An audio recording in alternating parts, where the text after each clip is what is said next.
একটা ছোট্ট গ্রামে ছিল হরু আর তার বউ পরী। ওদের সংসার খুব ছোট, একটা বাঁশের কুঁড়েঘর, সামনে। হরু ঘুম থেকে উঠে হাসি মুখে বলে, চলো আজকেও কাজ শুরু করি। তার বউ পরী রান্নাঘরে লাকড়ি জ্বালিয়ে ভাত বসাচ্ছে। পরী গান গাইছে, ছোট সংসার সুখের সংসার।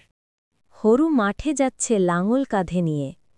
পথে প্রতিবেশীরা হাসি মুখে শুভেচ্ছা জানাচ্ছে, পরী হাঁস মুরগিকে খাওয়াচ্ছে। হরু মাঠে লাঙল দিচ্ছে, হঠাৎ গরুটা জেদ করে বসে।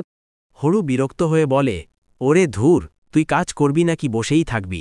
গরুটা আবার হাম্বা হাম্বা করে হেসে উঠিও।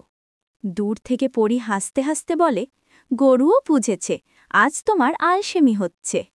পরী মাটির দাওয়ায় ভাত, ডাল, শাক আর একটু ডিম ভাজা সাজিয়ে রেখেছে। হরু খেতে খেতে বলে, তুমি না থাকলে সংসার চলত না। পরী হেসে উত্তর দিল, সংসার মানেই একসাথে থাকা, একে অপরকে ভালোবাসা। হরু বলল, শোনো পড়ি, যদি আমাদের একটা বড় বাড়ি হতো, কেমন হতো বলো তো? পরী একটু ভেবে হেসে উত্তর দিল, বড় বাড়ি থাকলে মনের সুখ কি বাড়বে, সংসার সুখী হয় ভালোবাসা আর হাসি খুশিতে। তখন হাঁস মুরগি গরু সবাই একসাথে আওয়াজ করল, যেন বলছে, হ্যাঁ হ্যাঁ, ছোট সংসারই আসল সুখের। এক রাতে ঝড় বৃষ্টি শুরু হলো, কুঁড়ে ঘর কাঁপছে। হরু পরী একে অপরকে শক্ত করে জড়িয়ে ধরে বসে আছে।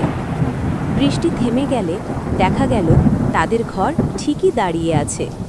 পরী বলল, দেখলে তো, আমাদের সংসারও ঝড় সামলাতে পারে। হুরু মাথা নাড়ল, ভালোবাসা থাকলে কোনো ঝড় আমাদের ভাঙতে পারবে না। হুরু গান গাইছে, ছোট সংসার, সুখের সংসার, হাসি খুশি কাটে দিনরাত। পরী হেসে বলে, এই ছোট সংসারটাই আমাদের সবচেয়ে বড় সুখ।